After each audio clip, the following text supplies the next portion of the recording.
حضرت یعقوب علیہ الصلاۃ والسلام کی اولاد سے پھر یہ گفتگو ہے اللہ تعالیٰ کی۔ اس میں خصوصیت یہ ہے صاحب کہ عرب کے اندر بنی اسرائیل کو ایک خاص مقام حاصل تھا۔ کیوں حاصل تھا؟ ظاہر ہے جس قوم میں 4000 سال تک نبی آتے رہے۔ کتنے سال تک؟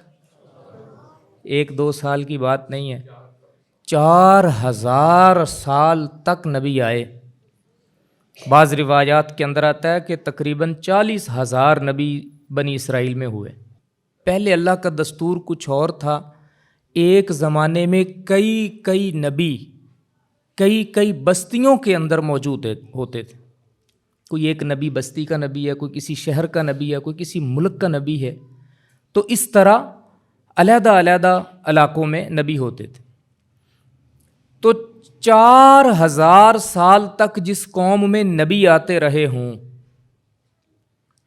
اس قوم کو دنیا کے اندر کیا مقام اور مرتبہ حاصل ہوگا، اللہ نے ان کو کیا عزتیں عطا فرمائی ہوں گی، اور ویسے بھی ذاتی طور پہ ان کے اپنے اندر کیا چیز پیدا ہو گئی ہوگی جب ایک بندہ اپنا تعارف ڈائریکٹ یہ کروائے کہ میں نبی کا بیٹا ہوں، تو اس سے بڑا کوئی تعارف ہو سکتا ہے؟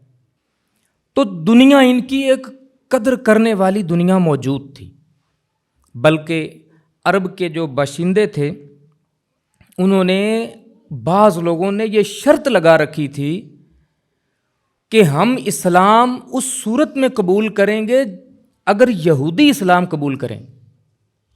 اگر یہ تمہارا دین سچا ہوگا تو نبیوں کی اولاد جو بنی اسرائیل ہیں، یہودی ہیں، یہ پھر نبیوں کی اولاد ہے تو یہ کتاب کو بہتر جانتے ہیں نا کہ یہ کتاب اللہ کی طرف سے نازل ہوئی ہے یا نہیں، یہ رسول جو آئے ہیں یہ اللہ کے رسول ہیں یا نہیں۔ پیرامیٹر تو ہمارے پاس موجود ہے۔ بنی اسرائیل جب یہ کہیں گے کہ یہ سچے نبی ہیں تو ہم مان لیں گے یہ سچے نبی۔ ان ساروں کی قدر اسی طرح سے کی جاتی تھی، یہ بھی نبی کا بیٹا، یہ بھی نبی کا بیٹا، یہ بھی نبی کا بیٹا، یہ تو سارے نبیوں کی اولادیں ہیں۔ اور مدینہ کے اندر ایک اچھی خاصی یہودیوں کی تعداد موجود تھی۔ تو وہ کیا کہتے تھے، عرب کے باشندے کہتے تھے کہ ہم تب ایمان لائیں گے جب یہ بنی اسرائیل ایمان لے آئیں گے۔ اس لیے اللہ تعالیٰ نے پوری اولاد آدم کو مخاطب کرنے کے بعد خاص طور پہ ان کا نام لے کے ان کو مخاطب فرمایا، اور پھر قرآن پاک میں کئی رکوع مسلسل انہی کے ساتھ خطاب ہے۔ جس طرح میں نے عرض کیا یہ تقریباً 2 پارے تک چلے گا یہ سلسلہ۔ ایک تو یہ وجہ تھی، ان کی برتری تھی جس کی وجہ سے اللہ نے ان کو اسپیشل خطاب فرمایا۔ دوسرا یہ، اسلام نے تو آخر ایک دن غالب آنا ہی آنا ہے۔ اسلام اس بات کا محتاج ہے ہی نہیں کہ بنی اسرائیل، یہودی یا فلاں بندہ ایمان لائے گا تو ہی یہ دین آگے بڑھے گا، ایسی تو کوئی بات ہی نہیں ہے۔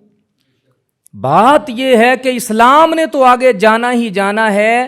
اللہ ان کو مخاطب کر کے کہ میں نے ایک زمانے میں تمہیں عزتیں عطا فرمائی تھیں، وہ عزتیں اگر برقرار رکھنا چاہتے ہو تو میرے نبی پر ایمان لے آؤ، ورنہ ذلیل کر کے اس شہر سے نکال دوں گا۔ اعتراض کی گنجائش اس لیے باقی نہیں رہے گی کہ تم تو کہنے کے بھی لائق نہیں ہوگے کہ ہمیں تو دعوت ہی نہیں دی گئی۔